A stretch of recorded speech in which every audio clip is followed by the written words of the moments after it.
Bonjour à toutes et à tous, on m'appelle Steven, Black Adam arrive. Et ça fait extrêmement plaisir parce que c'est un film d'ici. Et que ça fait des années qu'on n'a pas eu de film d'ici, en tout cas qu'on a eu l'impression d'avoir un film d'ici parce qu'en soi, on a eu The Batman, etc. Mais en soi, dans le DCEU, ça fait depuis 2021 avec The Suicide Squad, il y a eu la série Peacemaker qui est même pas sortie en France. Warner se fiche de notre chocolatine. Et donc, vidéo aujourd'hui récap parce que Black Adam arrive dans quelques jours et que comme à notre habitude, vous le savez, on aime bien faire des vidéos un peu récap. On recentre nos théories, c'est une espèce de pré-critique, on va dire, ce qui permet ensuite d'arriver à la critique et de savoir si le film a répondu à nos attentes. Ici, on a beaucoup d'attentes, beaucoup de craintes, il y a aussi beaucoup de rumeurs, on va en parler concernant Superman, Henry Cavill.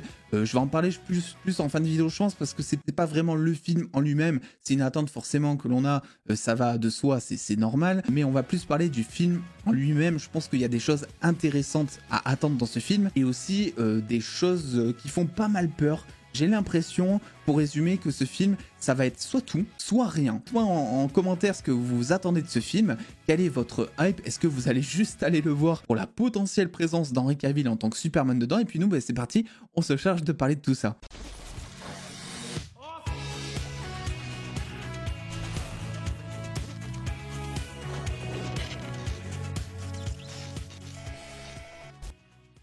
Alors la première attente que j'ai globale, c'est que c'est un film d'ici. Et ça fait extrêmement plaisir parce que les films du DCEU, en tout cas ce qu'il en reste, on va appeler ça comme ça, la dernière fois qu'on en a eu, c'était avec The Suicide Squad en 2021.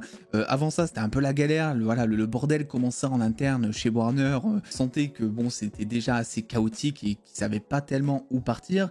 Depuis, il y a eu les changements de direction, tout ça. Bon, je vais pas vous la refaire, on en a beaucoup parlé. Mais en fait, je l'attends ce film parce que c'est un événement à chaque fois qu'il y a un film d'ici qui sort, c'est tellement rare qu'en fait, on peut pas leur enlever ça au moins. C'est pas comme Marvel où on mange Gucci tout le temps, mais où on mange beaucoup tout le temps en tout cas. Là, d'ici, c'est vrai qu'ils ont ce côté événementiel.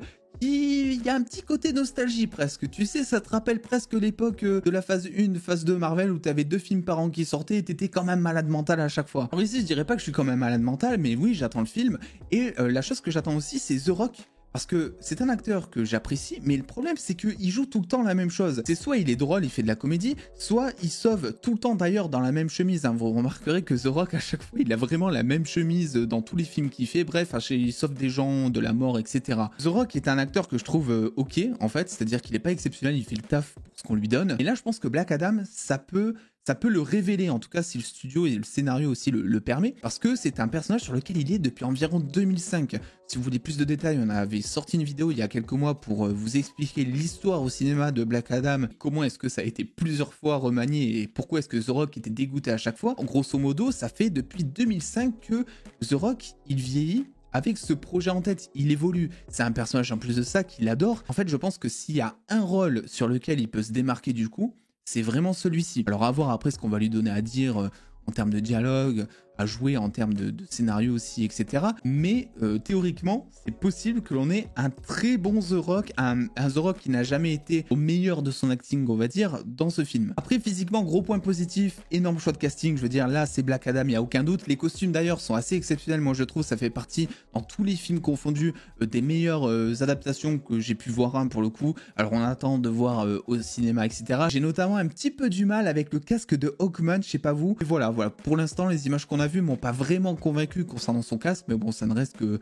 secondaire. Dr. Fate, il est incroyable. Et d'ailleurs, parlons-en de Dr. Fate, et que c'était un très bon choix, Pierce Brosnan, parce que c'est un acteur charismatique, et que Dr. Fate est un personnage charismatique. Donc là-dessus, c'est impeccable. Le seul souci, c'est que j'ai peur qu'on n'arrive pas à représenter l'essence de Dr. Fate. C'est un personnage, pour le coup, qui a presque besoin de son film solo, mais vraiment, il est incroyable. Alors, il y en a beaucoup qui le comparent avec le Doctor Strange de Marvel, mais moi, je comprends pas pourquoi, ça n'a vraiment strictement rien à voir. C'est juste que c'est un personnage, ok, qui fait preuve d'une certaine sagesse, parce qu'en fait, il a des pouvoirs qui sont monstrueux. Et c'est un des personnages les plus intéressants aussi, parce que il a ce côté malédiction, si vous voulez. Il a des pouvoirs qui sont énormes, mais il veut pas vraiment les utiliser, parce qu'à chaque fois qu'il met le casque, ça influe sur sa personnalité, ça lui cause des traumatismes, il devient totalement fou par moments. Ça, je pense que le film, c'est pas vraiment ce qu'on va nous montrer pour le coup, parce qu'on en vient, selon moi, au plus gros point négatif, et c'est vraiment quelque chose que l'on peut déterminer, selon moi, dès maintenant. Il y a beaucoup trop de personnages, et beaucoup trop, surtout, de nouvelles choses, de nouveaux personnages qui sont introduits d'un coup. Le film Black Adam, c'est normalement une origin story, donc ça veut dire que 70%, même 80% de ton développement de personnage, tu vas, je l'espère, le faire sur Dwayne Johnson, sur Black Adam pour raconter son histoire. Le souci, c'est qu'en face, tu vas introduire des personnages qui eux aussi sont nouveaux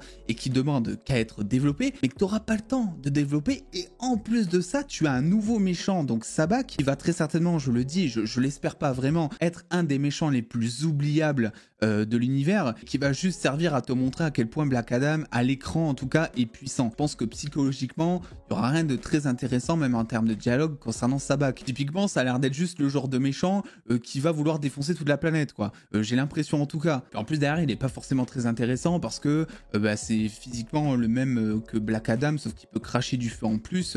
Il se transforme vite fait pour faire genre, tu vois. Et même son histoire, voilà, il obtient ses pouvoirs de la part de plusieurs démons et diablotins, je crois. Enfin, c'est typiquement le même personnage que Shazam et Black Adam, mais avec juste des petites différences par-ci par-là. Donc, ça apporte pas grand-chose. Là où par contre, Black Adam, c'est intéressant par rapport à Shazam, parce que Shazam, c'est un enfant dans sa tête et qu'à l'écran, c'est pas très démonstratif, quoi. En plus, il gère pas trop ses pouvoirs pour l'instant de ce qu'on a vu. Mais Black Adam, lui, va arriver pour te montrer le plein potentiel de ce que, en gros, pourrait faire Shazam avec typiquement les mêmes pouvoirs, quoi. Et donc, tu as quand même la GSA qui est présente avec 4 membres uniquement de ce que l'on sait, je sais pas s'ils vont en introduire d'autres, 4 membres pour l'instant qui sont uniquement présents, et en fait il faut déjà développer cette équipe qui est considérée comme étant l'ancêtre de la Justice League. Il faut dire qu'elle existe depuis très longtemps, alors on est très certainement sur un Atom Smasher et une Cyclone, je pense, qui sont nouveaux dans l'équipe, et je pense que Dr. Fate et Hawkman sont eux plus anciens depuis des années. Mais la grande question là-dedans, et il va vraiment pas falloir passer à côté dans ce film, c'est où est-ce qu'était la GSA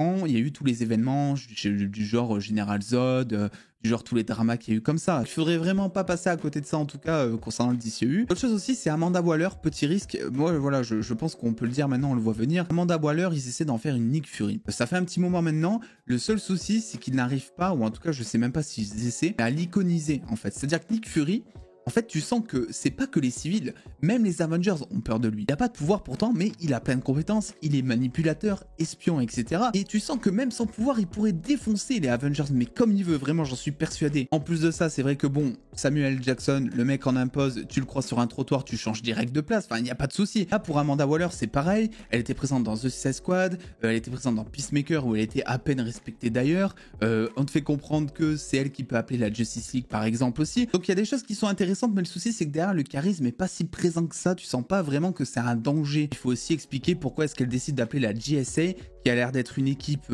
totalement poussiéreuse, pourquoi est-ce qu'elle n'appelle pas la Justice League justement. Maintenant, concernant le ton général du film, mais pour moi c'est assez compliqué justement parce que Black Adam de base c'est un méchant, ça y a pas de doute. Le seul truc, c'est que dans le film, on s'en doutait, pour moi c'est pas une déception parce que on le savait, Black Adam va plus être tourné en mode anti-héros. Ça veut dire qu'il sera ni trop gentil, ni trop méchant, ou en tout cas pas assez pour être un genre de Thanos, ou voilà, même si Black Adam est puissant, je pense pas qu'on va le tourner en mode grand méchant d'une phase, d'une saga, etc. Même si c'est une théorie sur laquelle on pourrait se placer. Je vois en termes de construction, c'est qu'au début, dans le film, Black Adam va vouloir défoncer absolument tout le monde. Ça, c'est une certitude. Le seul truc, c'est le changement qui va se passer. Pourquoi est-ce que d'un coup, il va se mettre à potentiellement s'allier avec la GSA? Parce que il y a Sabbath qui va arriver, qui va vouloir, genre, je pense, défoncer toute la planète. Et que sur cette planète, il y a potentiellement son love interest. C'est un petit peu ce qui me fait peur parce que c'est ce qui a l'air d'être montré par-ci par-là dans les trailers, et ça serait en soi théoriquement la seule raison pour laquelle Black Adam voudrait arrêter tout son massacre. En ça, c'est pas forcément très intéressant parce que ça a été vu 600 000 fois, c'est vraiment le genre de personnage qui est beaucoup trop puissant pour être arrêté physiquement, et donc du coup on va lui trouver une faiblesse, une faille psychologique pour pouvoir le convaincre d'arrêter, ou en tout cas d'arrêter pendant un temps. Donc je pense que c'est ce qui va se passer. Au début, il va s'affronter avec la GSA, etc. Ils vont se faire défoncer. C'est là où on va voir que Black Adam est ultra puissant. Ensuite, petit twist, Love Interest. Alors, je sais pas comment ils vont faire ça, parce qu'en soi, c'est un personnage qui date. Le mec, il a été congelé par le gouvernement, en tout cas par Amanda Waller, de ce que ça a l'air, pendant genre des années. Donc, la petite fille de son épouse au moment où il était esclave notamment, c'est totalement possible. Et du coup, ça serait un peu cliché de faire ça. Je sais pas, ça serait pas très original. Donc là-dessus, j'attends de voir évidemment. De toute façon, c'est le but de cette vidéo, la conclusion de cette vidéo. J'attends de voir. Vous l'aurez compris dans tous les cas. Je vois aussi beaucoup de personnes qui comparent Black Adam au film Shazam. Pour moi, c'est pas quelque chose qui est possible, dans le sens où Shazam était un film léger, parce que son personnage est léger, certes, mais c'est selon moi un film qui est passé totalement à côté, parce que le scénario était, on va dire, pas très bien ficelé et que surtout son méchant n'était pas si imposant que ça. Black Adam peut typiquement être pareil, mais derrière, t'as un truc que Black Adam a par rapport à Shazam, c'est la démonstration. Je pense que Black Adam, il faut l'iconiser, vraiment. Je pense qu'il faut pas passer à côté. Il y a plusieurs plans dans le trailer où on joue avec des lumières notamment, où aussi on va faire des plans en contre-plongée pour te montrer sa puissance au travers de la réalisation. C'est des délires comme ça, je pense qu'il faut mettre en avant pour Black Adam, et que cette fois, à la différence de Man of Steel où t'avais l'impression qu'un ange descendait du ciel, que là, t'as l'impression que le ciel te tombe sur la tête. Pour moi, c'est ça qu'il faut donner comme impression avec ce film. Et s'ils arrivent, en termes de mise en scène, mais aussi de développement, à donner cette impression avec Black Adam, franchement, je pense que ça sera 70% du boulot de fait sur l'appréciation du film. En termes de ton, en général, j'ai un petit peu peur parce que, comme je vous l'ai dit en intro, j'ai l'impression que ce film, c'est tout ou rien. Il y a des scènes où, en gros, dans les trailers, en tout cas, t'as un Black Adam qui tue des gens, il jette des éclairs, il est ultra imposant, il fait presque peur, enfin franchement, il envoie du très lourd, il envoie du pâté, et t'as des scènes où il est drôle malgré lui, où il se prend une barre sur la tête, il envoie un corps valdingué à 8000 km, c'est un truc qu'on a vu 600 fois dans les films, il y a des dialogues qui sont honnêtement là aussi ultra clichés, que selon l'endroit sur lequel va se placer Black Adam sur la balance, du sérieux et de l'humoristique pour le gros public, eh bien ça va énormément changer, et il faut absolument pas, selon moi, qu'on fasse de ce film un film humoristique. Même l'humour qu'on a vu dans Aquaman, pour moi, ça serait un humour beaucoup trop lourd pour Black Adam, et son humour pour moi était super bienvenu parce que ça mettait le personnage un peu en dérision, étant donné que même lui, il se voilait un peu la face par moment. Il voulait pas être sous l'eau, il voulait pas être sur terre, c'était un petit peu un outsider, ça servait directement son personnage parce que c'est un personnage qui prenait tout à la légère de base. La Black Adam, on le voit direct, c'est un personnage qui se prend normalement au sérieux. Donc il faut vraiment pas déconner avec cette balance, et c'est ça selon moi qui va faire en général l'avis du film qu'on va pouvoir se faire. Enfin, pour terminer, forcément un petit mot sur Henry Cavill Superman. Alors je vais pas approfondir à fond toutes les rumeurs, toutes les choses qui font penser qu'il sera dans le film, parce que